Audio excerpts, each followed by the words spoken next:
All right, you gonna behave this time?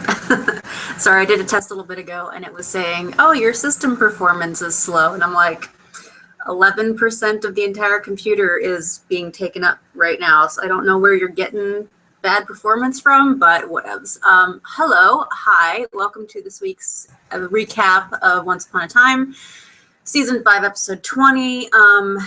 If you have been under a rock for since Friday, I think, there's been a kerfluffle in the fandom, to put it very mildly. Be glad that you were under a rock, because even as much of under a rock as I try to be about spoilers and things being leaked and other stuff, like even I have unfollowed a lot of people and a lot of tags this week, just this weekend, because like I went to go see Cap 3 and then I came home and it was like the internet exploded and I was like, dudes, like there's so many good things happen. Like I don't get and I don't understand people who misdirect their anger. Because it's not like, I'm not saying that don't have a right to be upset, because they definitely do have a right to be upset about what happened tonight. And what was released, there was somebody who I'm sure is not going to have their press pass renewed. They leaked the how do I want to put it? The press photos that will probably be released with articles tomorrow, including things like Killian coming back from the dead and Robin Hood dying. So that got super leaked late last week. It might have been Thursday or Friday, but it was sometime the end of last week, and it's made the internet explode.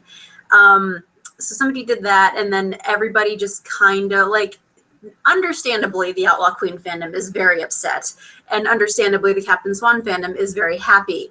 But because people didn't like mesh, like, there was some gloating from what I understand. There was some understandable anger, but the anger was misdirected. And just people who don't like Regina were like really harping on the people who do like Regina, like, ha ha. And I'm like,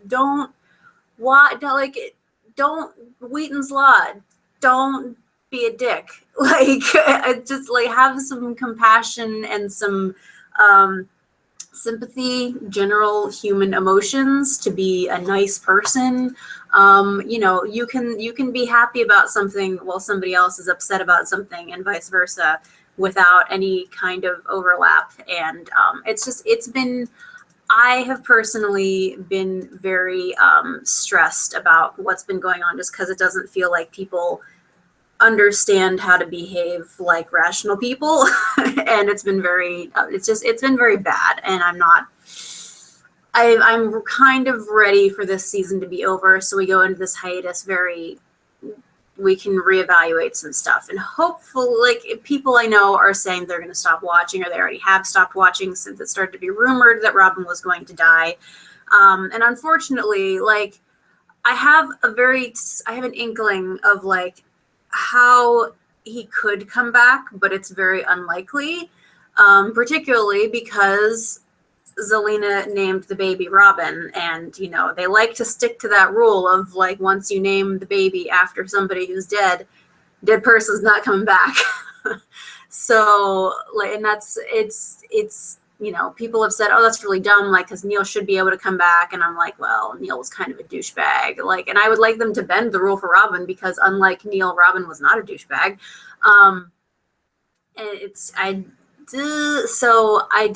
don't know. And since I've had a couple of days to process it, like, I tweeted it, and I was on Tumblr, and I was just like, you know what? That would have been really nice to be surprised by, because that was something that I was not really expecting. I was expecting it to be the same thing, like I said last week, of like, remember when y'all thought that Killian was going to be the king of Camelot? I was expecting that to happen again, and it would be like, just, oh, no, never mind. Fandom latched onto its ideas as usual and misdirected things. So I was totally expecting that to be the case again this week. I'm not entirely convinced it's over yet, but because we still have, because we have 2 hours next week, and the big bad guy is dead, like not even like Robin, like not Robin. Hades wasn't even like the big bad of the season. He just was kind of like this distraction for everybody. So I don't know what's gonna happen next week. Is it like, okay, so Rumpel has this piece of the Olympian crystal. That's bad. Henry gets rid of magic while Rumpel has this piece of the Olympus crystal. That's also not the greatest. And like Regina is understandably very upset. Great. Henry has lost yet another father figure in his life.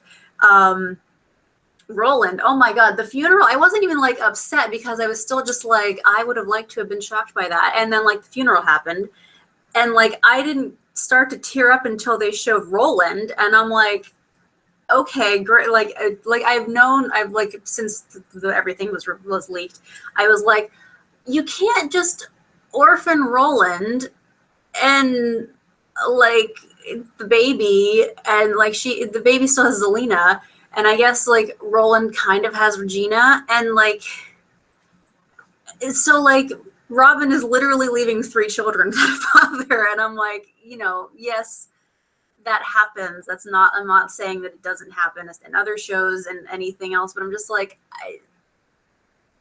I don't know. It didn't have to happen. And I don't know, I'm sure there had to have been stuff going on behind the scenes that we don't know about. We're not privy to because we're like, it's not our business. Like that's the business side of things. And we don't, like, we're just the audience. And as much as the audience feels like we have a say in things and like we have sway and stuff because of views and whatnot and some feedback, like, but not all feedback counts as whatever. Like but again, like the audience is not privy to what goes on behind the closed doors of Hollywood. So like, I don't know what happened with Sean. I don't know if he wanted to leave because there are certain individuals in this fandom who have made things very difficult for him. I don't know if it was an executive decision. I don't know if it was a numbers decision. I don't know what was going on with that. And what also I think of is like, they're releasing the new like posable action figures. They're going to do those soon. And the first 4 they're going to be released are Emma and Killian and Regina and Robin. And I'm like, you just killed Robin, but you're releasing a toy of him. They haven't even done like a Funko of him yet. So I'm just like, I don't know. I don't understand. Like, that's the whole thing that I've been thinking all the weekend. I've just been like, I want to understand why, but I don't understand why. And like, I was thinking once this episode airs, I'm going to understand why.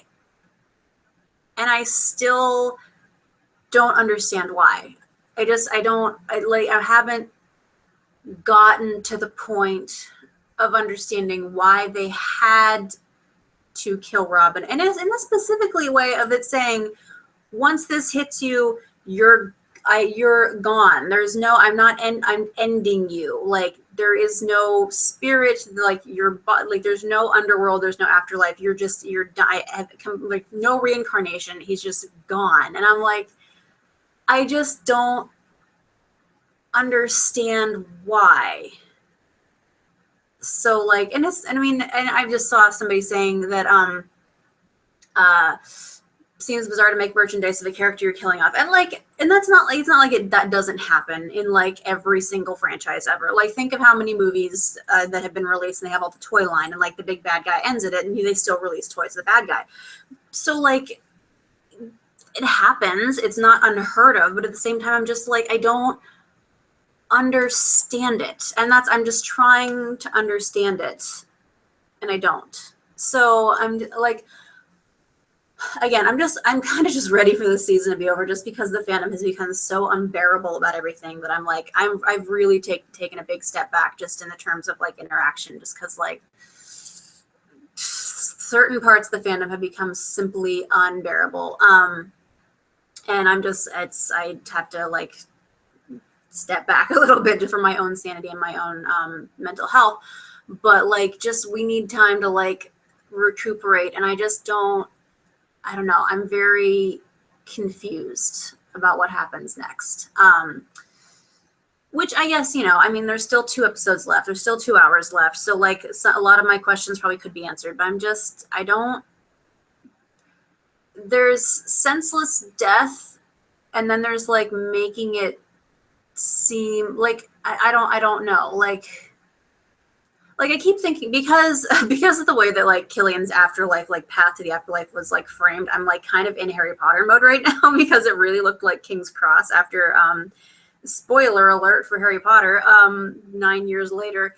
Like I'm just kind of like really tweaked on like Harry being in King's Cross Station after Voldemort killed him, but then like he didn't actually kill him because he had just split the soul thing again, the Horcrux. So like I've been kind of thinking like, in terms of Harry Potter, like, you know, we had all of these senseless deaths. Like we had Lupin and Tonks and like Fred, but like they all kind of at the same time, they were senseless deaths, but they also like had meaning. So I'm just kind of like, I know that because we still have 2 hours left, I don't know what the meaning is yet because we haven't hit the end of the season. So I don't know. I'm just, I don't know. I really just don't know. So if you guys have any ideas, please feel free to chime in. Yeah, just comments. If Kimberly is not going to be here tonight, bye Kimberly, then comments are going to be a little small. So please feel free to chat in the comments. Don't be shy. We'll chat about some things and figure out what's going on. I am just getting into my notes. So yeah, aside from the whole WTF, why did they kill Robin thing? Like, because I just don't get it. So yeah, aside from that, I liked the episode. Again, I think I would have liked it more or been surprised more or felt more emotions about it if I hadn't already known like the big twists that were going to happen. But that's neither here nor there. It's already done. And hopefully the person who did it, his press pass is confiscated for the rest of forever, because that's a really douchey thing to do. Okay, so now that I have spent 12 minutes talking about this part, let's talk about the rest of the episode, which I will come back and I will touch on other things, but that I talked about, but just okay, so I wish I had my bracelet to play with, so I'm just gonna play with my necklace all night. So remember how I don't like Zelina? That trend continues tonight. It's not just like, for a little while there I was becoming more okay with her, but now like they took the whole idea, like they even mentioned in this episode, of like love is blind. They talked about that, but then like Zelina just kind of, as she does, I guess this is kind of, it's mostly in line with how she behaves, because she does take, you know, a regular emotion or a regular reaction and then just like ramps it up to 11. So like it's not like it's unusual for that to happen. So Zelina decided to take this whole idea of love is blind and turn it up to 11 and become a completely naive, unintelligent, hopeless person. Like not even like hopeless as in like oh no, everything is doomed, we're not going to be able, like, no, I mean hopeless as in like, oh honey, like that kind of hopeless. That's kind of been my entire thing with her, just in general, but really cranked up to 11 tonight. Just a lot of, oh, sweetheart, just no. So yeah, if anybody wants to know why I don't like Zelina, this is a good place to start. But, you know, just any episode that she's been in, really, specifically in season 3. But, like, since then, also, just any episode of Zelina, I hate her. So she's become really naive, and she just leaves the baby with Hades because that's smart, I guess. And then Arthur comes in. Like, I know that we left the Camelot characters in like this really weird position, so I am glad that they were like, oh yeah, we need to tie that part up. And we come back and they're starting to tie things up immediately by Hades just snapping Arthur's neck. I mean, okay. Like I didn't even realize, like I was like, did he just, I mean, oh, okay, he just snapped Arthur's neck. That's fine. That's a normal thing to do. I guess, like, and honestly, like, if Hades was saying that he's like, oh, I can use you to help me, like, well, you didn't. You actually helped, your own demise. So good job on that. Good job breaking it, villain. And so Merida has been the sheriff in waiting, I guess, like the stand-in sheriff, and she decided to put Sleepy on duty. And then somehow Arthur got loose, I guess. Everybody got reunited. There was a big kind of emotional reuniting thing, and David and the baby, and Emma having to explain to Mary Margaret that she didn't do what she set out to do, and she screwed everything up. But Mary Margaret, for the first time in a little while, did a good mom thing for Emma. You guys know my thing with Mary Margaret and Emma, and how Emma, like Mary Margaret even was like, we did good things. We helped people move on, and you got to see Hook one more time, and you got to say goodbye to him properly instead of with the sword stuck through his body. So she's trying to look on the bright side of life. I hope that's not copyrighted. It is copyrighted, but I don't think I'll get slammed by that because I sang really out of key.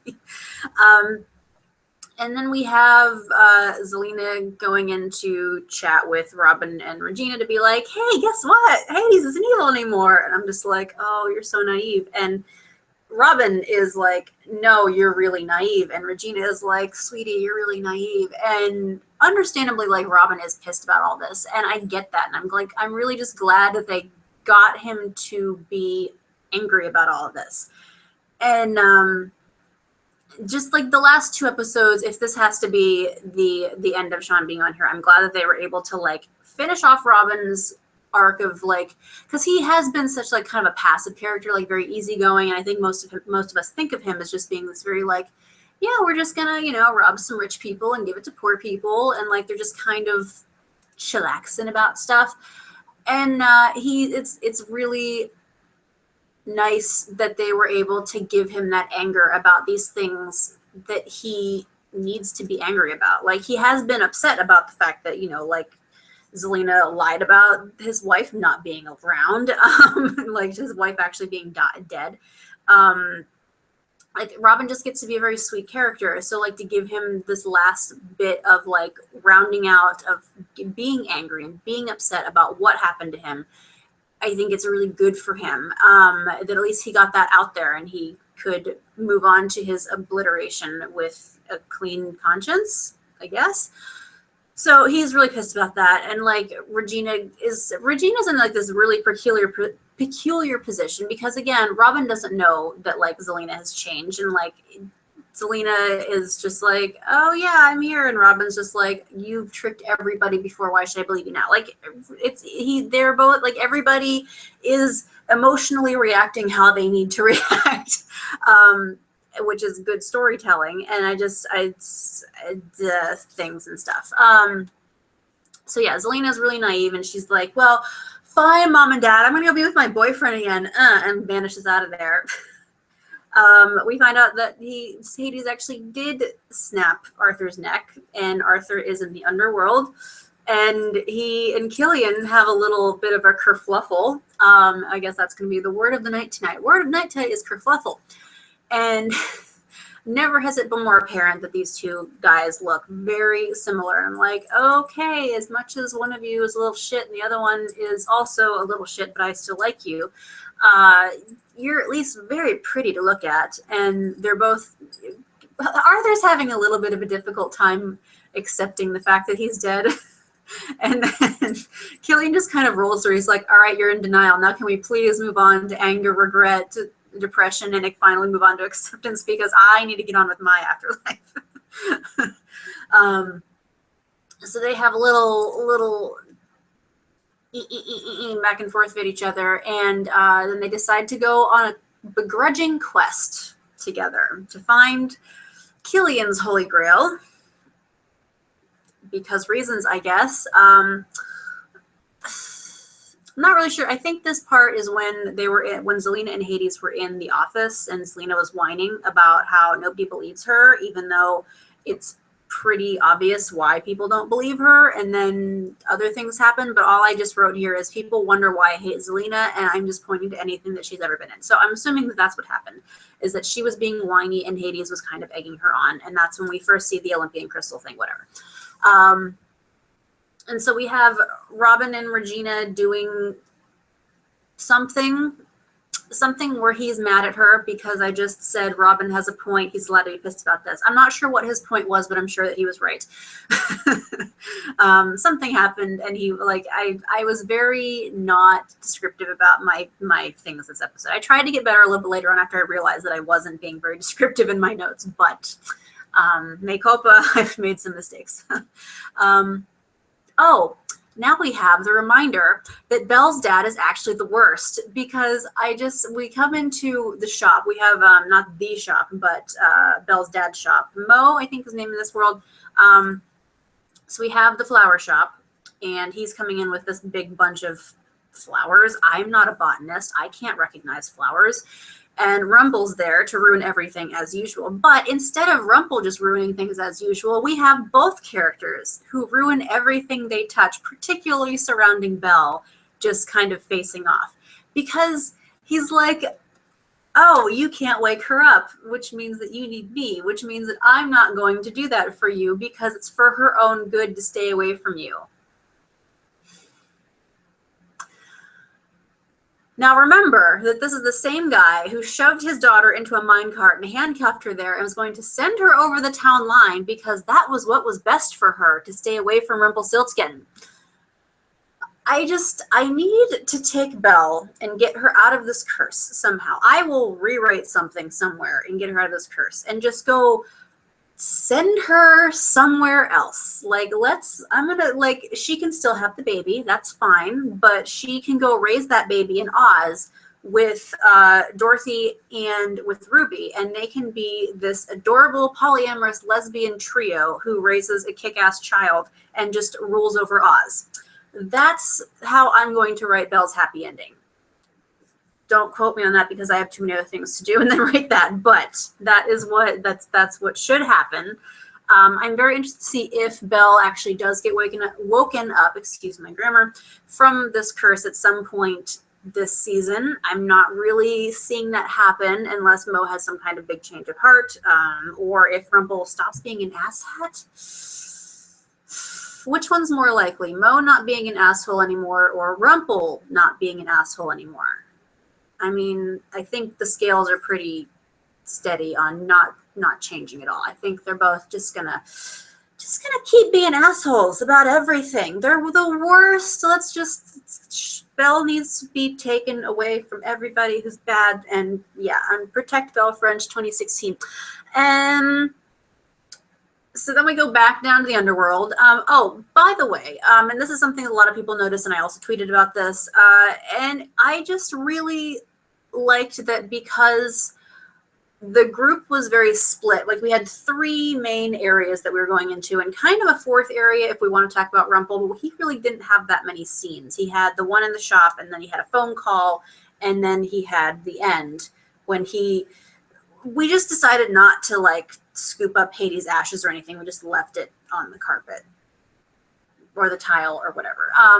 So Rumple really had 3 scenes, so I guess that's kind of a 4th plot line, but it was really underneath everything else. But we had 3 main areas to work with. I'm really gesticulating today and YMCA. Sorry, it's been an interesting week and I'm just kind of losing my marbles at this point. So we have the Underworld 2 people, and then we have the Charming family, and then we have Outlaw Queen doing their thing. And I liked the split of all this, and I liked a different format.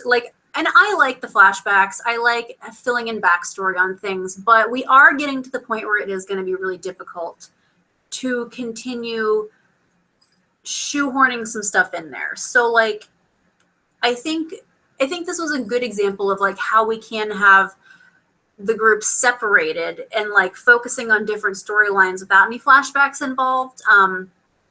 And I think it would be good moving forward if we had more of that rather than just, like, we can have the occasional flashback. I'm not saying not to, because I don't want to put Eduardo out of a job because he makes lovely costumes.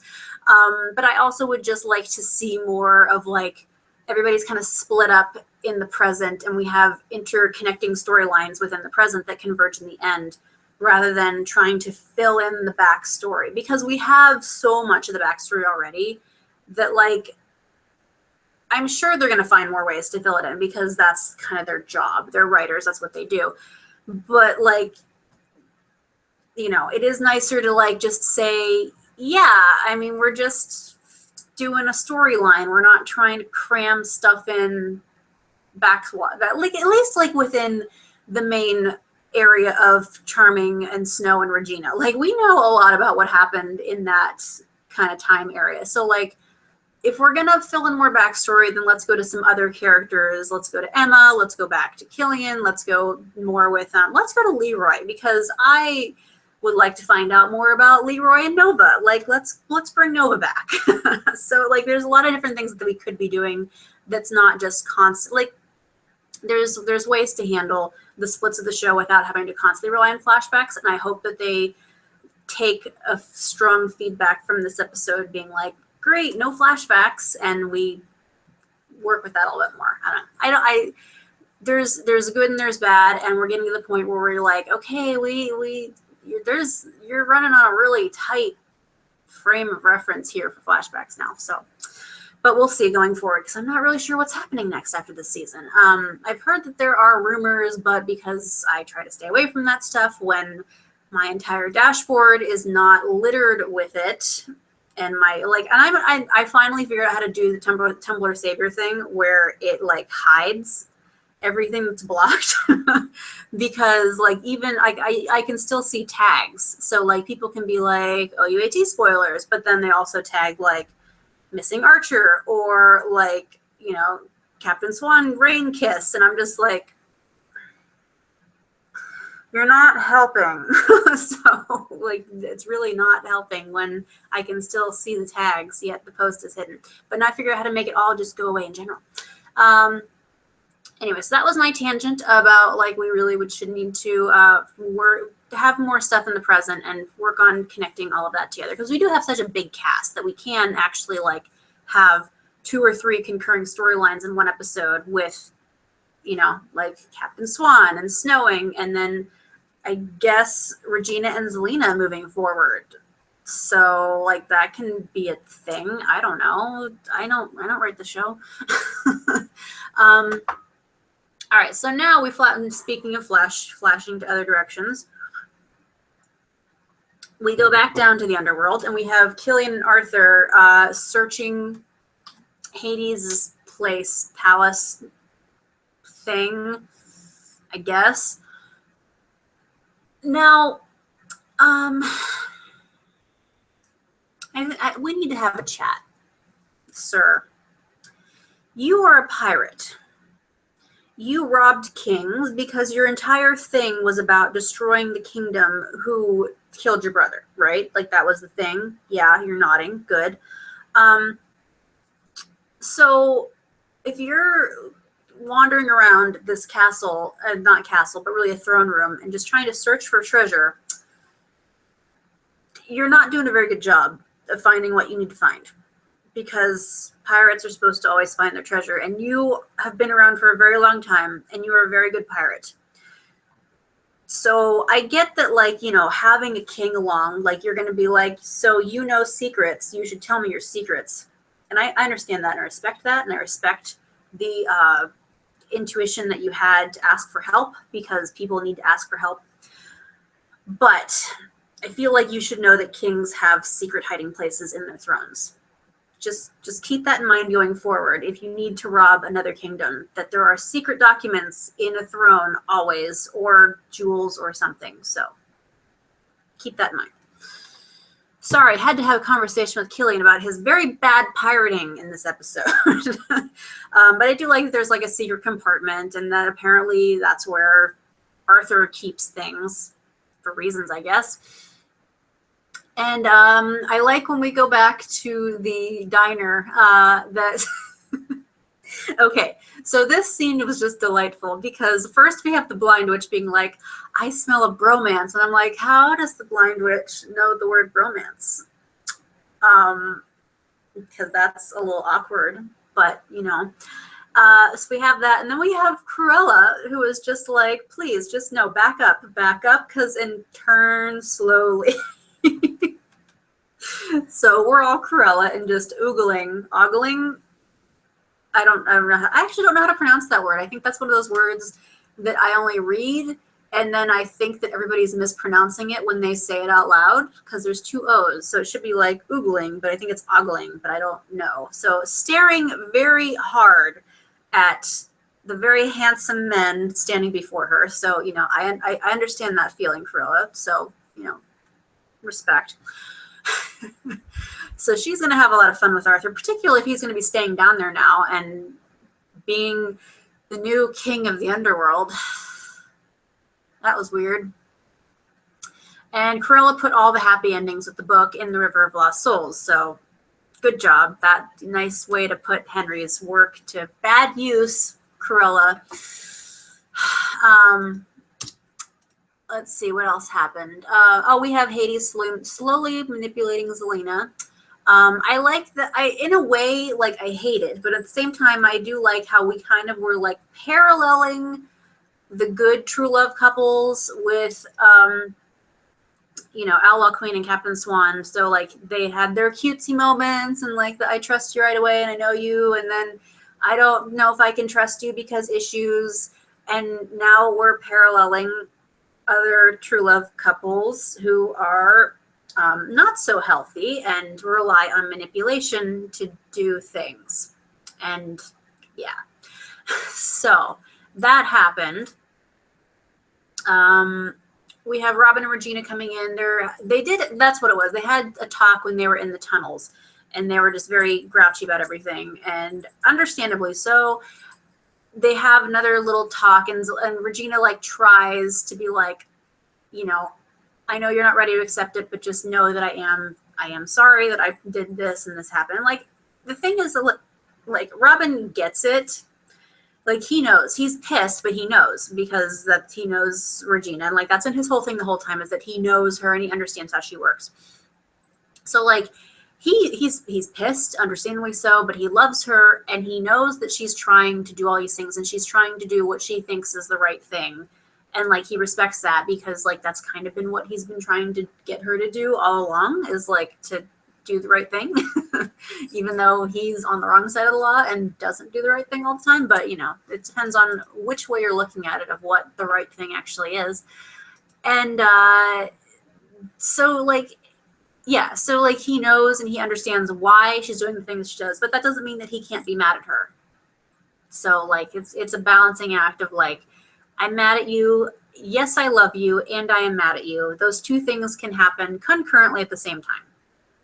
So like that's it's, in a way it was nice to see that like you can have two people who are like, I'm not happy with you, yet I still care about you. Like these emotions can exist simultaneously. So yeah.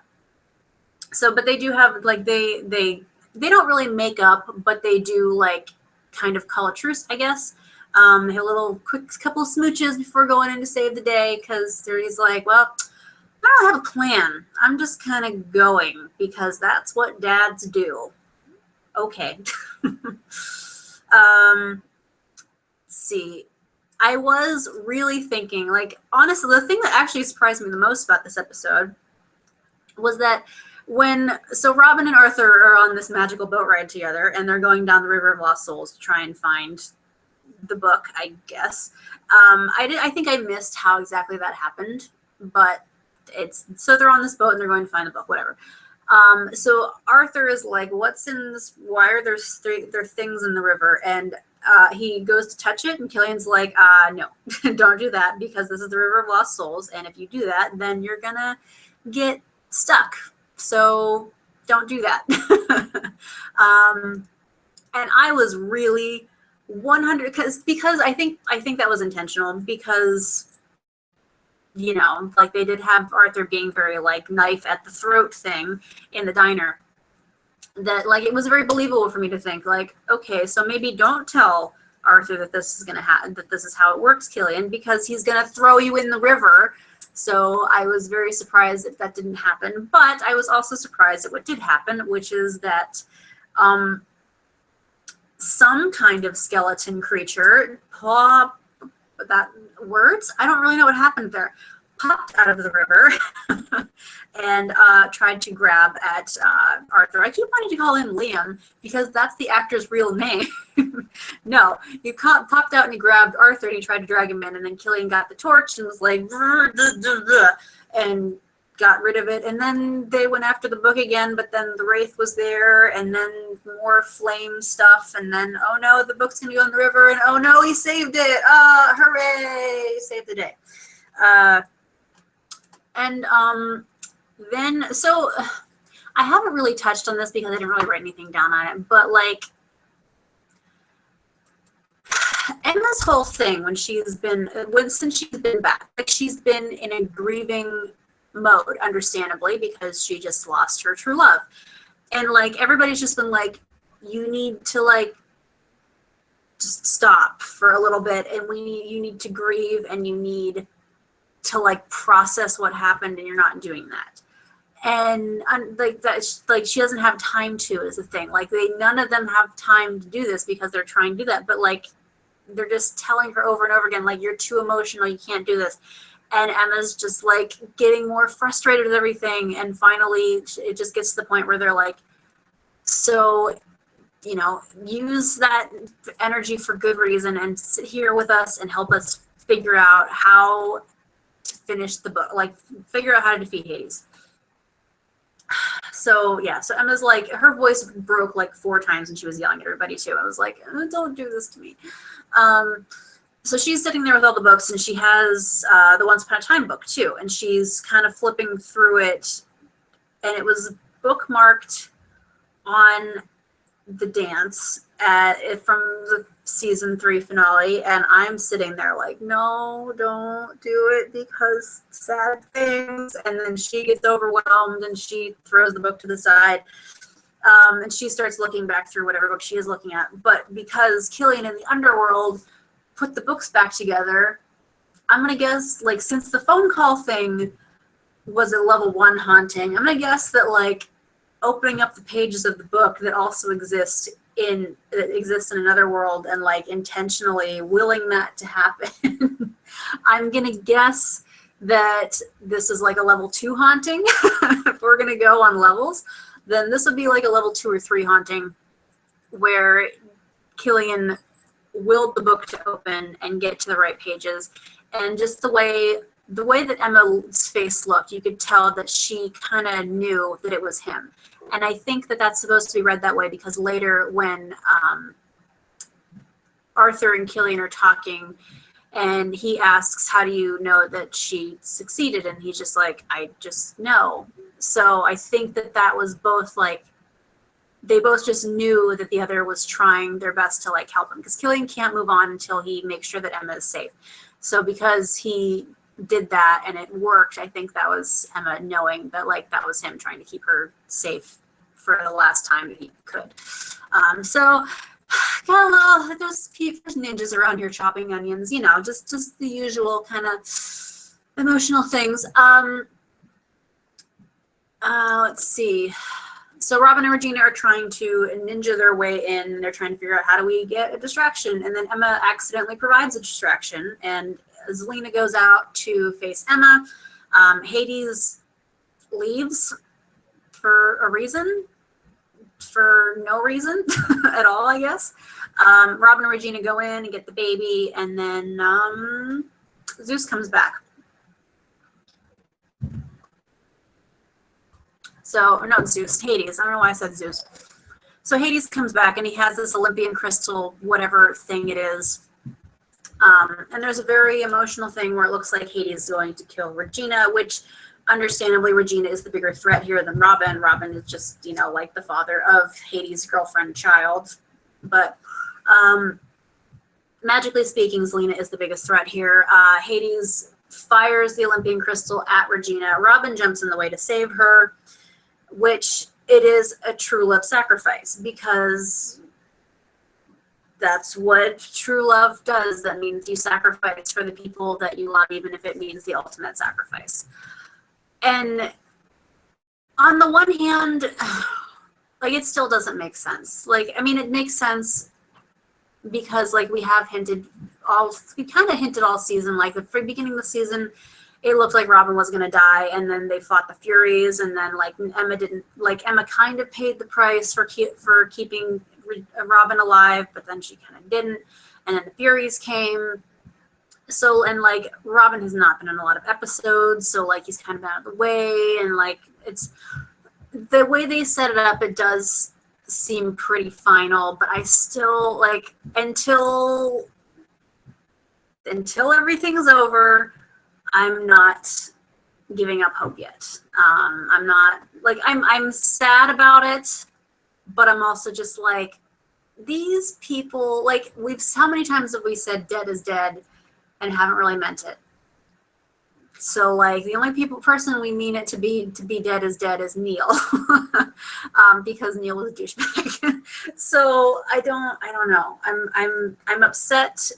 I was more upset earlier this week, more because it was spoiled, because somebody had to be a jackass about it, and more because just people in fandom don't know how, like, to grieve properly, I guess, to direct their anger into useful ways.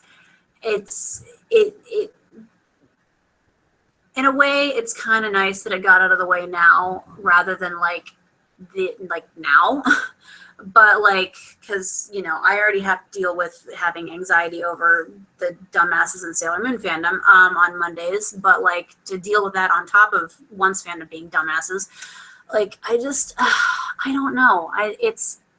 I'm not giving up hope, because I do have ideas how they could reverse it. But again, we got the one Steve rule. We named a character, like, Zelina named the baby Robin, and I even wrote, I was like, okay, don't name this baby Robin. And then immediately they named the baby Robin. So, not looking good for Robin to come back. But, I mean, it's not like Michael Raymond James hasn't made appearances on the show since then. So, like, don't count Sean McGuire out altogether. I don't know. And I said a lot about it already, and I don't know if there's behind the scenes stuff, if it's Sean's decision, if it's executive decisions, who made the call to just be like, yeah, kill off the love interest of the evil queen, because I don't know. And thematically for Regina too, like, you know, okay, so this happened, and Regina is barely holding it together and threatening and trying to convince Zelina of what just happened. Like, the right thing to do is to kill Hades, which Zelina does. And they're both very upset, and they're both, like, clinging to each other. And just the way, like, Robin had a very cinematic death, I suppose. Like, we had, you know, his body crumpled and his spirit was still there, and then his spirit, like, vanished. Like, it was a very, very dramatic death that kind of signaled, like, you know, the axe. So I don't know. I'm not entirely convinced, but at the same time, I'm like, I'm reading all the signs of, like, how it usually goes. So I don't know. And, like, yeah, so we have Regina and Zelina clinging to each other, and just, I don't know. And, like, just going forward for Regina from this, I mean, let's time out on that. I'll go get to that a little bit. We have a little bit more to go, and I'll get back to that. And then I want to talk about Regina, just because it's things. So we'll get to that in a little bit.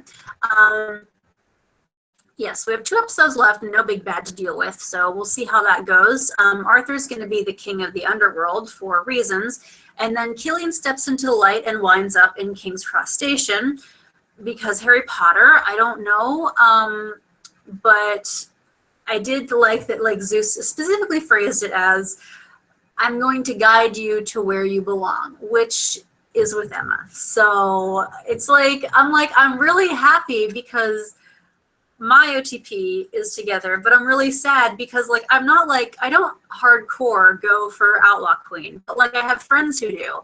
And, like, I like Outlaw Queen. So I'm like, on the one hand, I'm really happy, but on the other hand, I'm really sad. And I'm like, I don't know how to feel, y'all. So So we go to Emma standing at Killian's grave, and she has his flask. And I liked that she was like, I figured that you would like this more than roses. And she's being very, when JMO cries, I cry.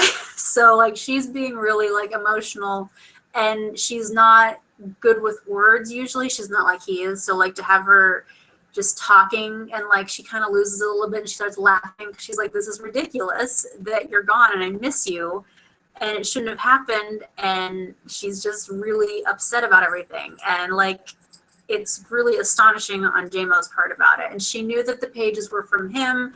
Again, I said that. So like she gets it and she knows, and like this is how you OTP. And then we immediately whiplash into Robin's funeral. And everybody puts arrows on the casket. And the arrows kind of just were like, oh no, this is okay. Ninjas are cutting onions again.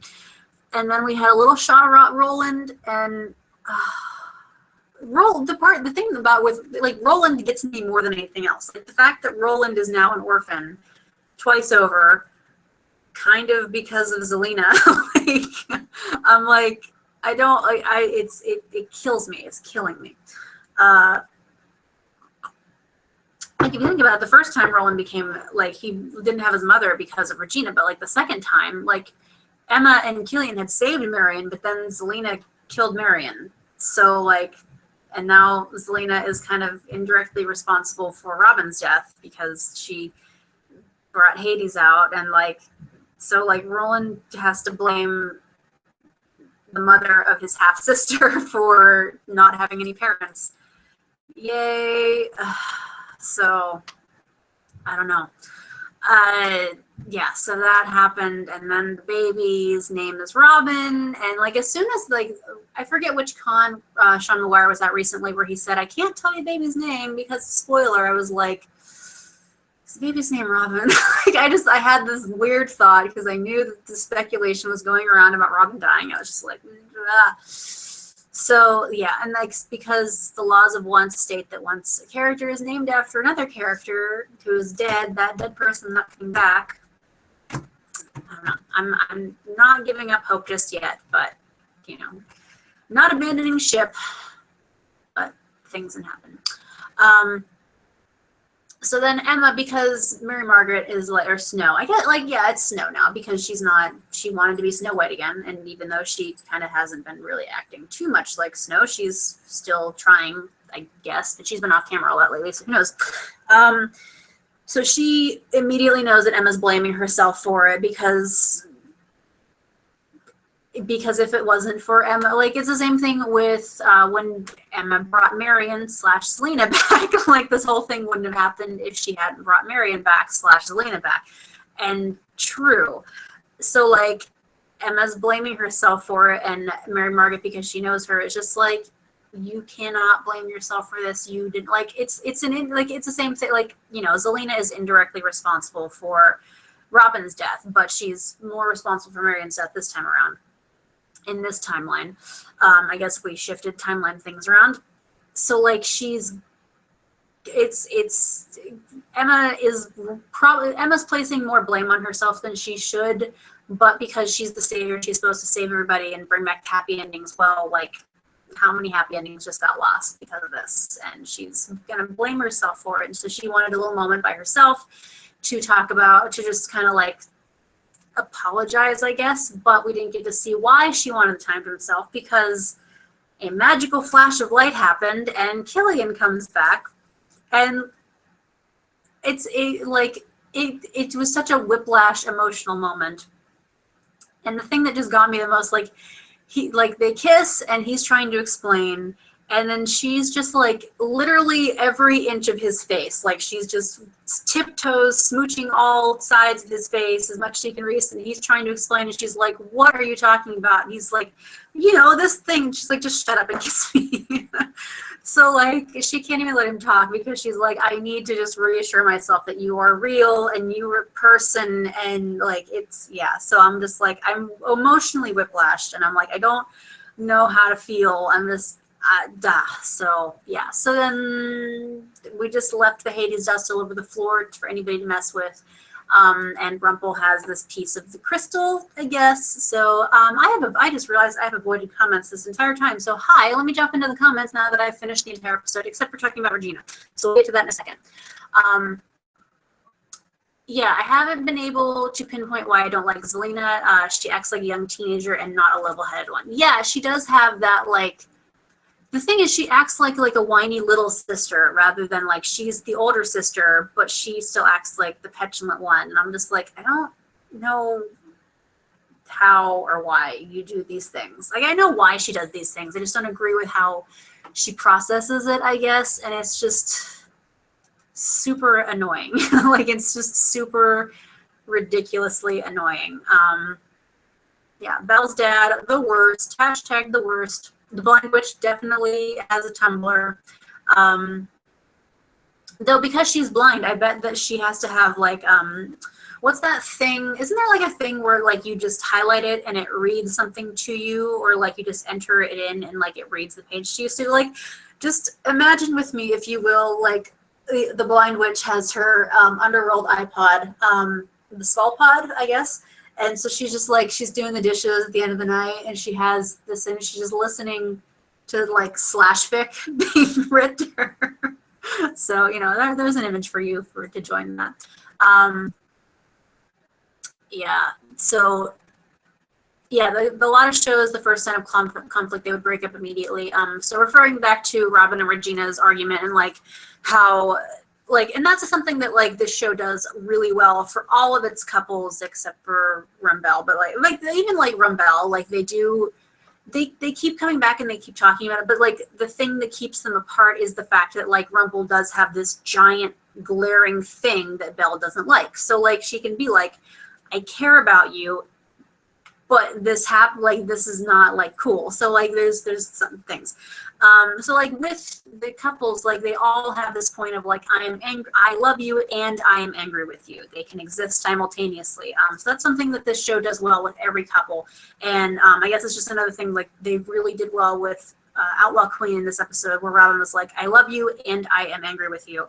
So emotions can exist simultaneously, and that's something that I need to really remember for my own life, but it's really nice to see that presented in fictional life as well, that like, you know, we don't have to constantly break up to cause drama. We just have to have our souls obliterated by Olympian crystals. Oopsie daisy.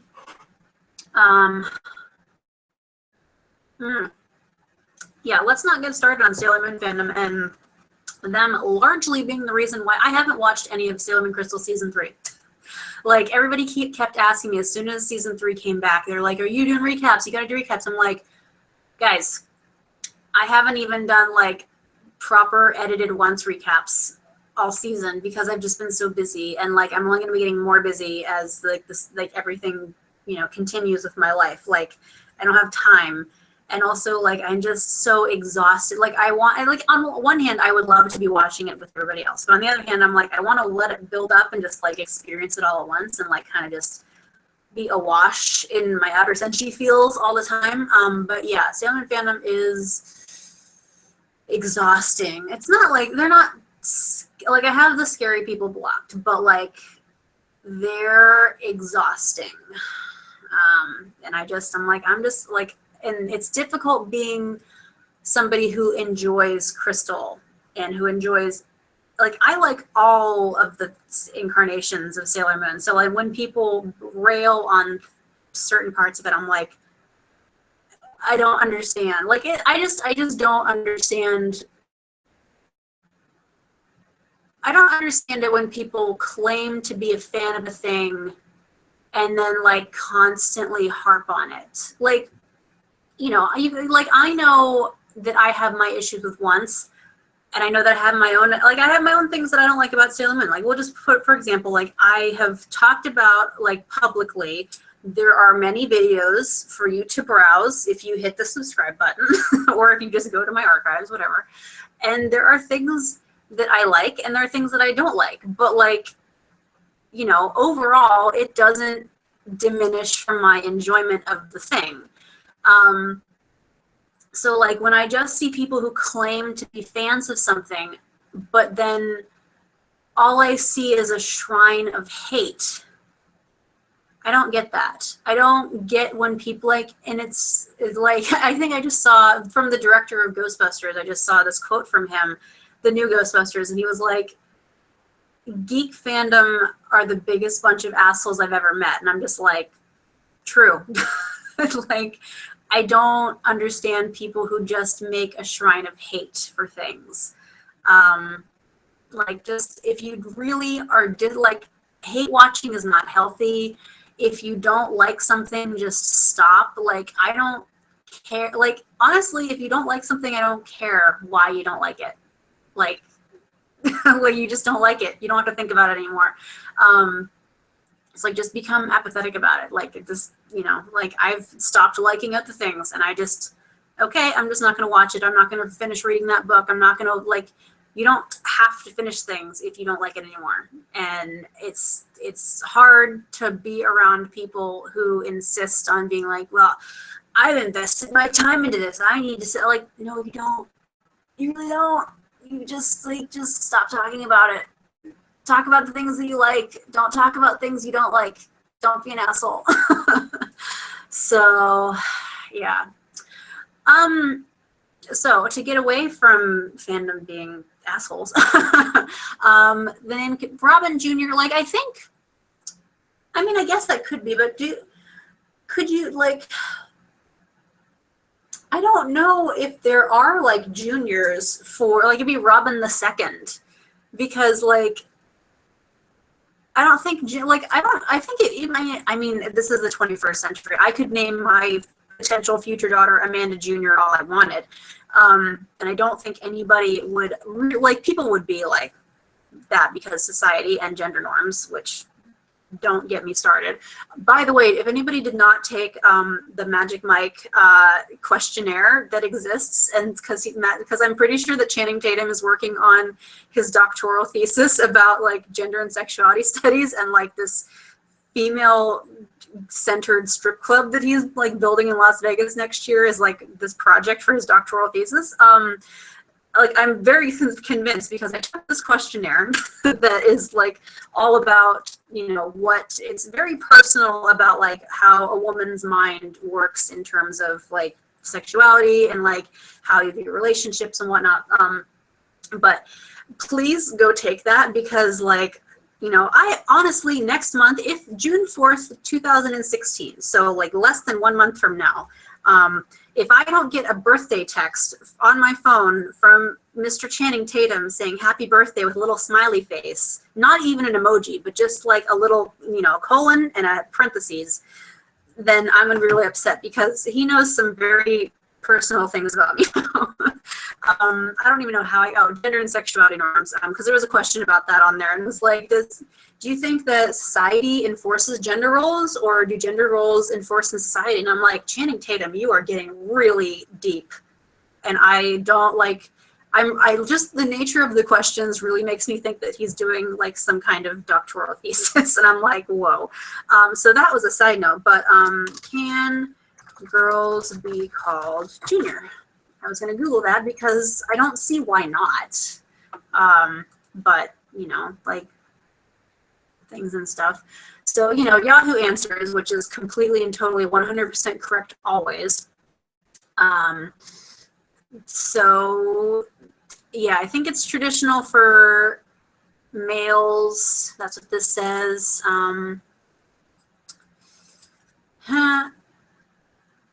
I don't know. Like, they're saying no, but again, this is Yahoo Answers, which is, again, correct on all counts. What's all the time, forever. Why aren't daughters named after their mothers called Junior? I don't know. You tell me, article. If you would load, that would be wonderful. Why are girls and women not given the title Junior or the second, etc., when named after their mothers?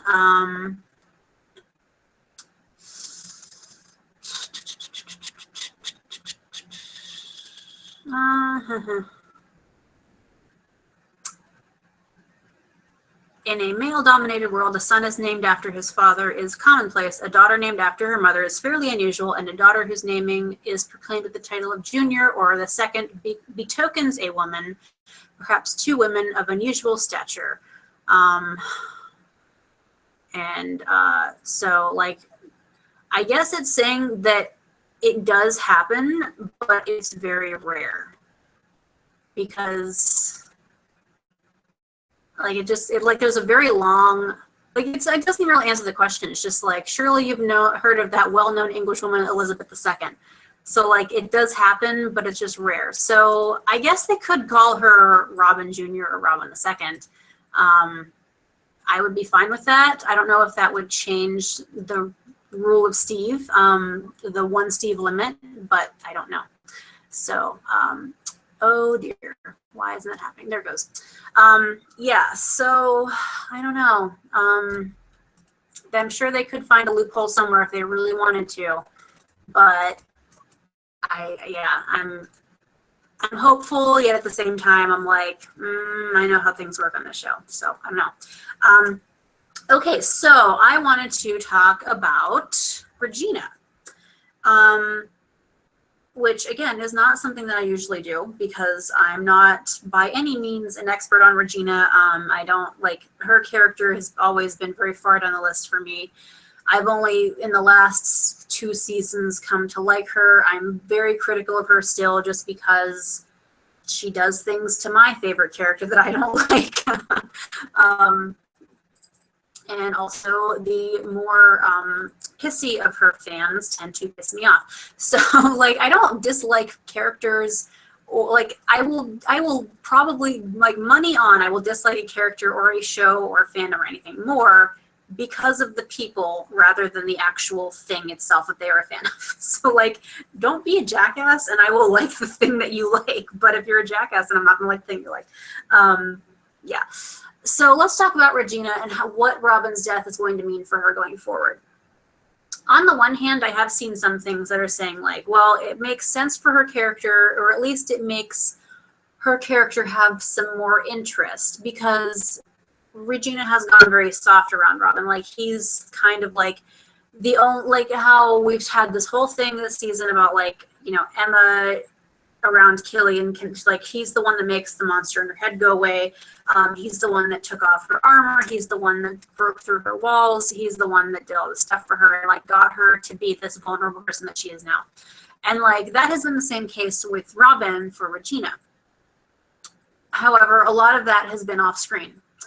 And this is the issue when you have, you know, like, we have fairy tale characters who are all over the place, and we have a lot of storylines to handle. So, like, the development of Outlaw Queen has largely been off screen, with the most notable build of their relationship happened in season 4, and, like, about 7 episodes of season 4, because Robin wasn't in a lot of those episodes. So, don't really know. But again, every time that we seem to see, like, Robin just has to, you know, put his hand on her arm, or, like, grab her hand, or, like, just kind of be around her, and you can kind of just see her relax a little bit. Like, she'll be, like, very ready to, and, like, as soon as she's around, she's just like, okay, gonna retract the claws, and, like, I'm gonna glare at you, but I'm less likely to scratch her eyes out to turn Regina into a cat. So, like, she is a softer character around him. She's much more gentle, and I can see where people are saying that she's not as interesting of a character in this kind of situation. At the same time, like, I can see that, but at the same time, I can see, like, with this removal, and, like, I'm totally willing to bet that they're being like, oh, she's gonna turn into the evil queen again. Like, that's the red herring. Like, it's not gonna happen. Like, they would not give that away in a teaser for an episode. That just totally wouldn't happen. And, like, we should just invite all the Haitians in for brunch. I don't see that happening, but I do see her becoming a fiercer, more protective character moving forward. And, like, just because this does open her, like, because we know her history, we know the first time that she became like really delved in, like kind of gave into the evilness was like she got darker a little bit after Daniel died. And then it just kind of was progressively more downhill from there. So it's very easy to see where that is being set up to happen again, because, you know, she lost Daniel, who could have been one of her true loves. If we have established that there can be multiple true loves, but she's lost her soulmate, which, again, I don't know how many times I have said this season. They have really differentiated between soulmate and true love for some kind of reason, and I'm not exactly sure what that reason is. So if she has lost her ultimate true love, that could be a little harder to come back from. And I'm not really sure what that entails, what happens next. I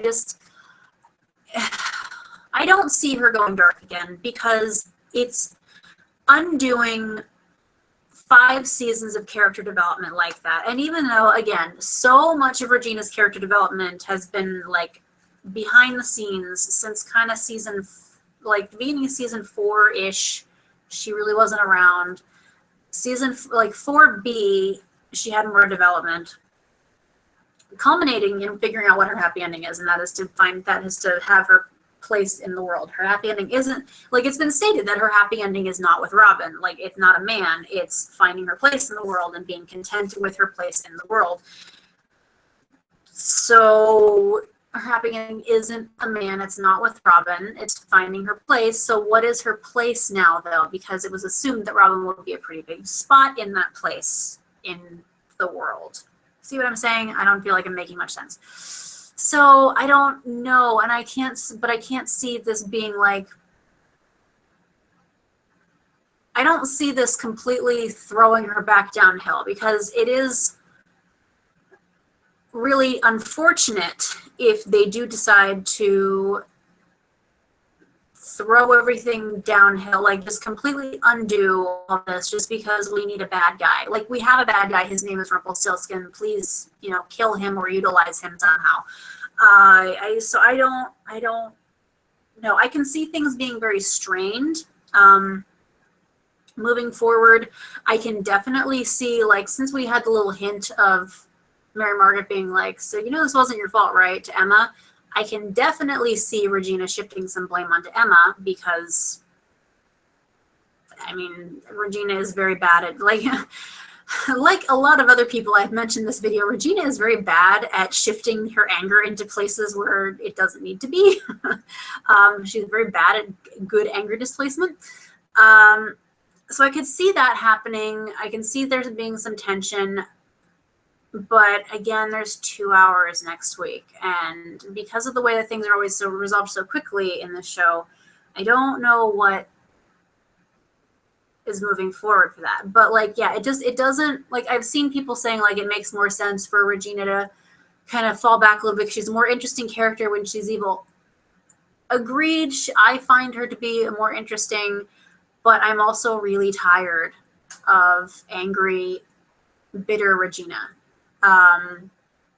So I can see where they're coming from, but I can also say that it's not worth it. Like, it's a very awful thing for him to die, saving her life, and knowing what she's like right now, and then for her to completely throw that away. And I think that Regina has grown enough to know that that's not what would happen. I think she could slip up here and there, and she might be more susceptible to her darker sides and her darker whims without this support of Robin being there by her side. I can see that happening, which could have interesting consequences moving forward, depending on who our villains are going to be coming up in the next couple of seasons.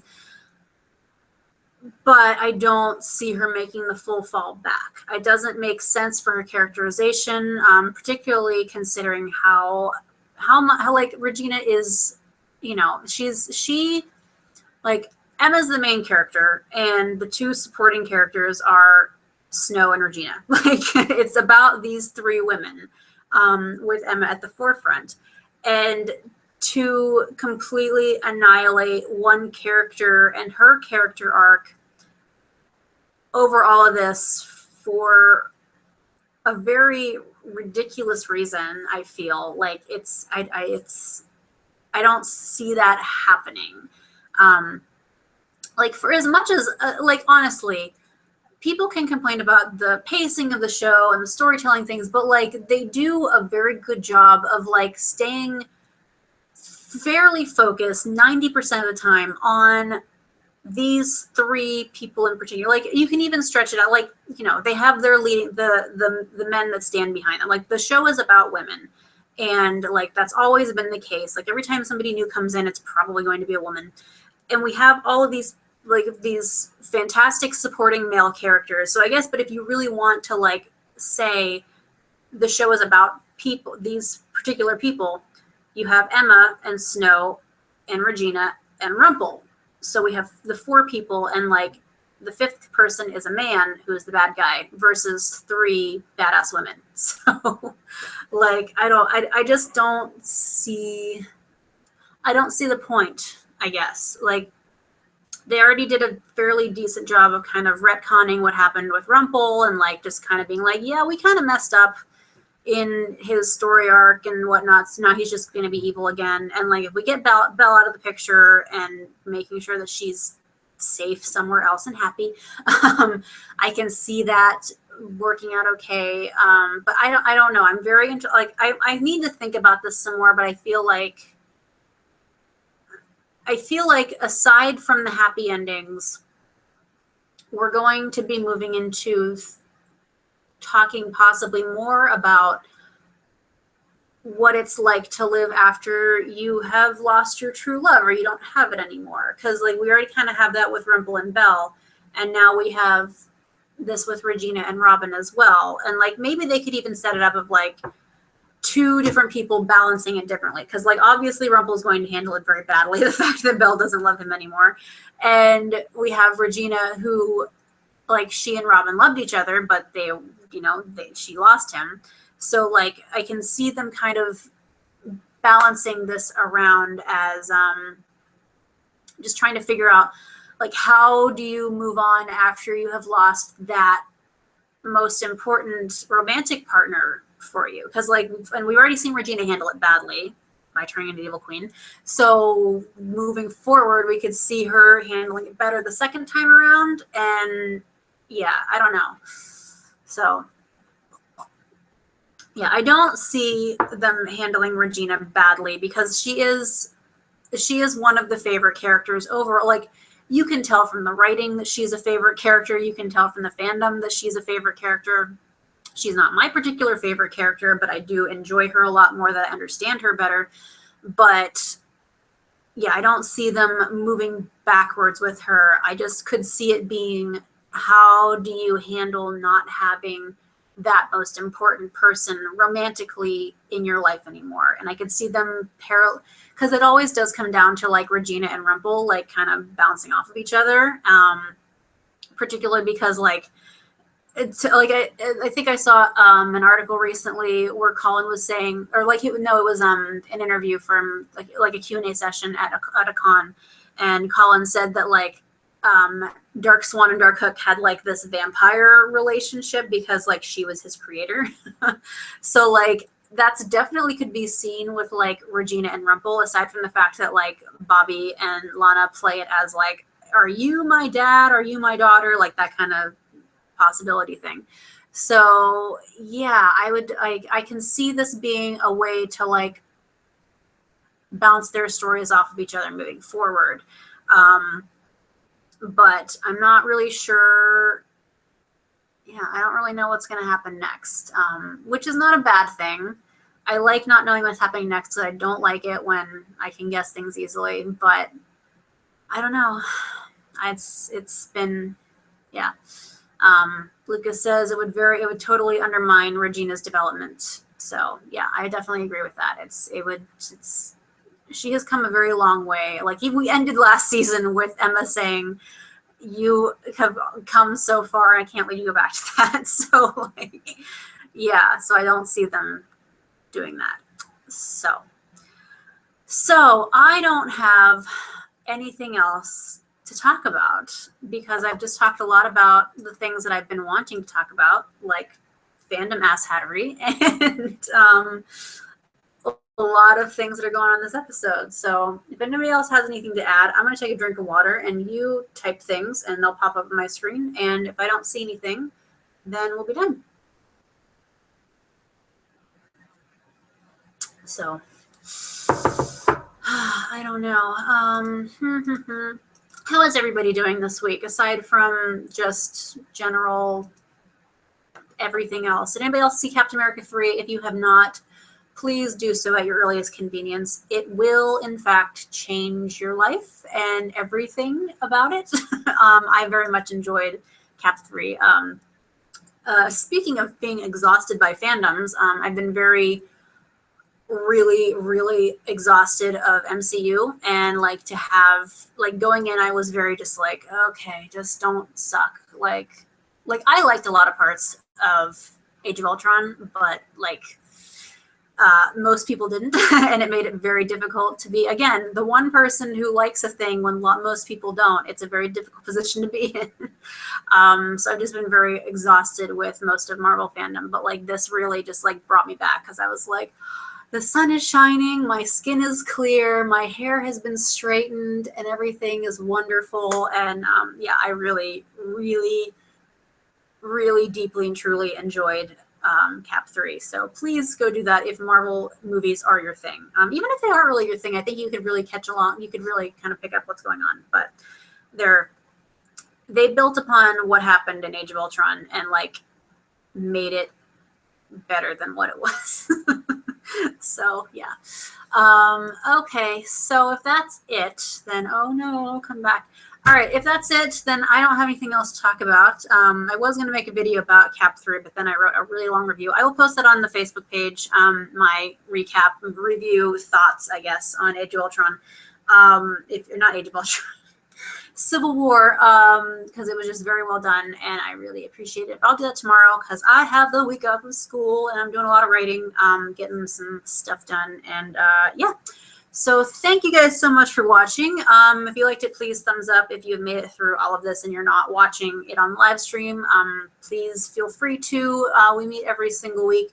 Next week, because the episode, remember, it starts at 7 p.m., not 8 p.m., and it's 2 hours long, but it's going to be ending at 9. So we'll be able to meet here at 9:30 as per usual next week. And we will have lots of things to talk about in the finale and moving into yet another hiatus. Felt like we just got out of the last one. All right. I will see you guys next week. Thank you guys so much for watching. Bye. I should have had my window open so I could close it sooner. Now I'm just waving. Okay, bye.